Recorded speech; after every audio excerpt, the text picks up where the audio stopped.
What if someone wants to heal their relationship with food and wants to lose weight at the same time? Totally fair enough, totally reasonable, and it makes perfect sense. I wanted to give my 2 cents on this, because obviously this is an extremely common situation for people who are struggling with food to find themselves in. Either their struggles with food have led to increasing weight gain or contributed to increasing weight gain over time. That was true for me when I was struggling, and there might be a health related concern there, and someone may be concerned about their health in that regard. Or someone might be asking this question because they're very attached to having a certain body for whatever reason, and they feel like they either can't detach from that body or don't want to. They still very much want to have that body, but they also want a healthy relationship with food. So there's kind of two main circumstances in which this question may come up. What if someone wants to heal their relationship with food and lose weight at the same time? I'll start with what is probably the most pressing question in that, which is it possible that someone can heal their relationship with food and lose weight at the same time? And the answer to that is, yeah, it's definitely possible. There are many things to consider when the goal is both get a healthy relationship with food and lose weight. It's two very different circumstances with two very different consequences and different paths to go down, in my experience. When the goal for weight loss is motivated by genuine health reasons, so self-care related reasons, I want to lose weight for my health and it's purely about that, versus I have the goal of losing weight so that I like myself more, I feel more acceptable, or I feel more free in life. These are two very different motivations for wanting to lose weight. And it's really important, in my experience, to get clear with ourselves about what our motivation behind that is, because I've seen that to change next steps and whether someone's able to reach their goals significantly. And I'll demonstrate it, okay? Let's say that someone wants a healthy relationship with food, yes, and they also want to lose weight. And the reason why they want to lose weight is because they want a different body so that they'll feel more confident, they'll feel more attractive, they'll feel more acceptable, they'll feel more free. This is what I refer to as being attached to a certain body type. And that means when we've taken things that are fundamentally important to us, like our confidence or our ability to feel free or have fun in life, and we've made them conditional on having a certain body. Probably not intentionally. The way that I phrase that makes it sound intentional, but you know what I mean. Now, is it possible to develop a healthy relationship with food and remain attached to a particular body type at the same time? In my experience, no. That's not a realistic goal or path to go down. And I'll explain why, and then I'll offer some hope and reassurance if that's making you feel anxious or afraid in any way. So long as things that are fundamentally important to us for our fulfillment in life, such as confidence, for example, are conditional on a certain body, a result, I invite you to consider then that all of the food choices that someone interacts with throughout the day therefore become weighted, right? Because every food choice can either take them closer to this result or further away. And let's say it's confidence, right? That's not something that someone's like, oh, maybe I'll be confident, maybe I won't, it's not a big deal, I can live with it, I can live without it. No, it's fundamentally important. And so if it's conditional on a certain body type, then consequently, consider that all food choices then become really weighted. And this often brings in that analysis and that anxiety around food that you may have experience with. Now someone's in a position where they're fearful of making the wrong choice with food, or making choices with food that are going to take them further away from that ultimate result of confidence. Maybe you can track my logic here. By consequence, then it sets up rule-bound thinking around food and analysis around food. It keeps us preoccupied with food, right? Because we have to think about all of our choices and try to make sure that we're doing the right thing, because all of these choices matter so much about whether we get to that confidence or not. If you take anyone with a normal and healthy relationship with food, they're free with food, they can eat freely without over or under eating, they trust themselves around food, they've never struggled in any way, and you change one thing, and that is that you make their confidence conditional on them staying the same weight, They're going to feel confident if they stay the same weight, or they're going to feel insecure if they don't stay that weight. Even though they had a healthy relationship with food, they didn't have to think twice about it. Just changing that one thing is going to change their relationship with food overnight, because now they have to be on guard about what they're eating. They have to think about what they're eating. They have to analyze it. They're operating from a place of fear.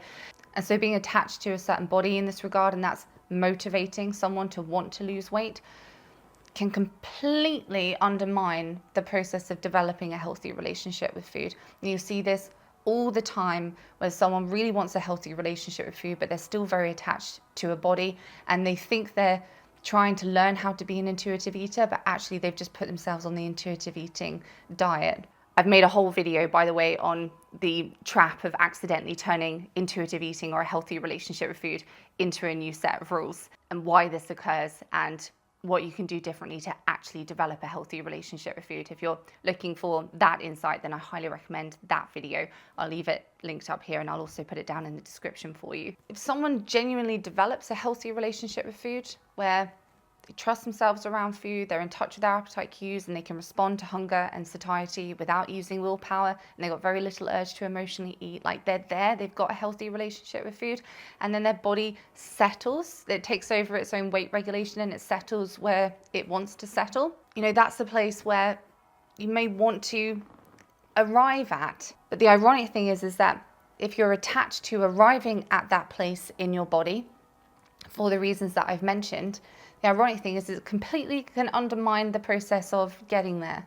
Does that make sense? It's the same kind of irony as when you've got someone, let's say, with anxious attachment style, and they desperately want love and a healthy relationship, but they've come to recognize that their anxious attachment style, them trying to control people being in their life, is the very thing that is destroying, as it were, their relationships and their ability to have a healthy relationship. And so the irony there as well is that by them learning how to detach from having a relationship is the very thing that then allows them to have a healthy relationship. If someone is attached to a certain body and they're wondering, can I heal my relationship with food and lose weight at the same time and get that body that I'm attached to, is basically the same thing as wondering, can I heal my anxious attachment style and at the same time remain attached to this specific person being in my life and trying to control whether they're in my life or not? And of course, it makes perfect sense why someone would want to have both of those goals and why both of those goals exist. That makes perfect sense.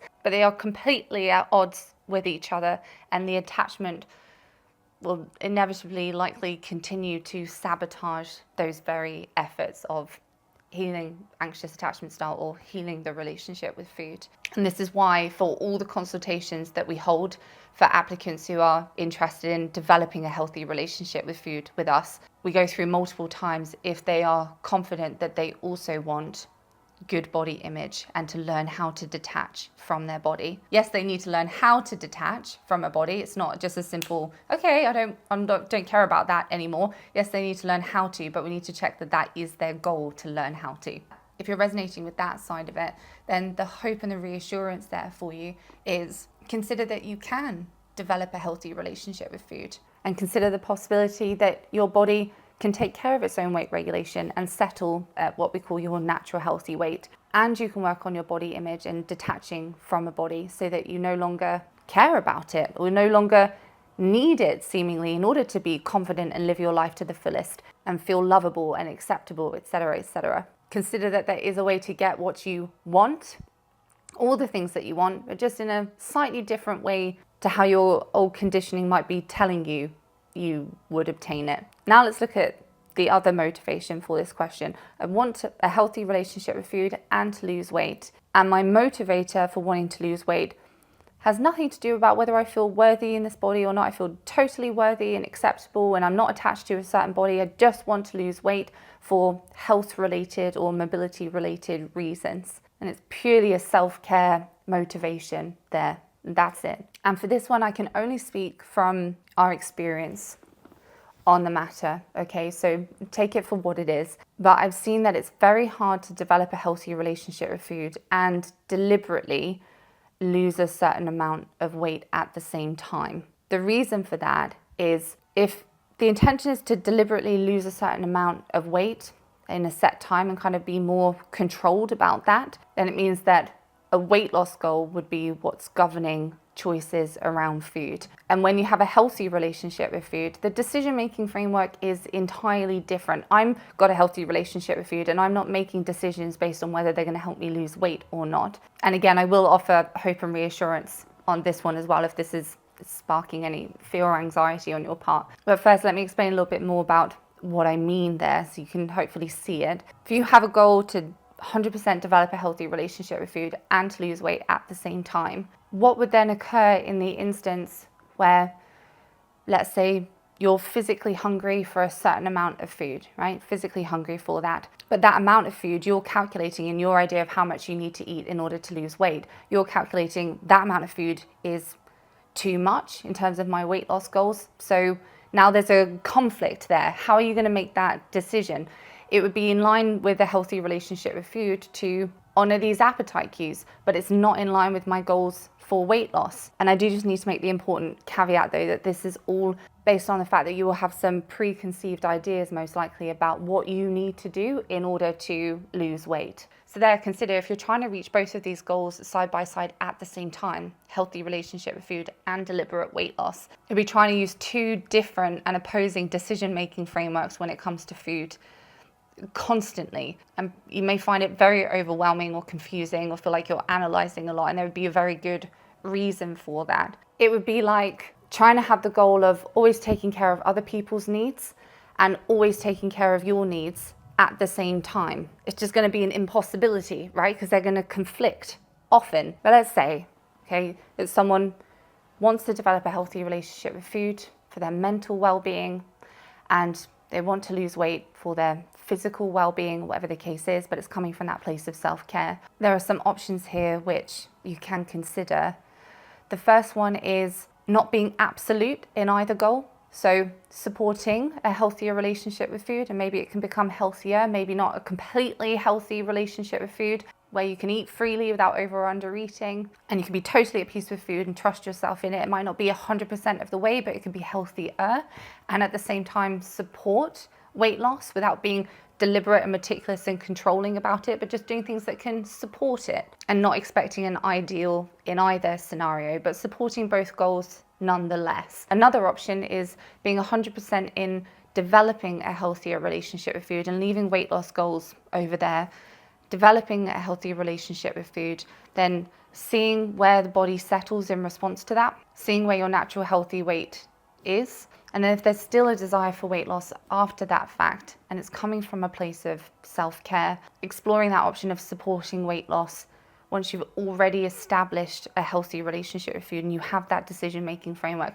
then it's a lot easier to support weight loss and maintain a healthy relationship with food at the same time. And that's because if we've learned how to have a healthy relationship with food, in that process we've learned why we used to struggle with food. So we have all of that information and awareness, we have all of the skills and the tools, and so we know what we can do to support weight loss without it disrupting our healthy relationship with food. And we'll be much more equipped to engage with supporting weight loss without starting to create new rules for ourselves accidentally, or trying to control things, or all of the things that contributed to us struggling in our relationship with food in the first place. So please bear in mind that I'm not a medical professional, nor have I met you personally, most likely. So these options and this experience that I'm sharing is just for you to consider and to take what resonates with you and leave what doesn't. If you want to speak to us directly about your circumstances, if you have this goal of healthy relationship with food, and you also have the goal of weight loss, whether it's because your self-esteem or confidence or whatever is attached to a body, or because you want to lose weight for health-related reasons and you want to talk through your options in your particular circumstance and get some guidance on what might be most helpful for your next steps, then you're very welcome to book in for a discovery call with us. We're happy to chat it through with you. These discovery calls are completely free. We'll get to understand what's going on for you at the moment, how you're struggling, where it is that you're trying to get to, and provide some insight on how to make that transition from our experience. There's no pressure with these calls. If you just want to chat to someone who gets it, it might lead on to further work together if it's suitable and the right fit for you, or it may not. But either way, we're here for you and we're here to chat if you find it helpful. Thank you so much for watching. I hope this is helpful, and I'll see you in the next one. Bye for now.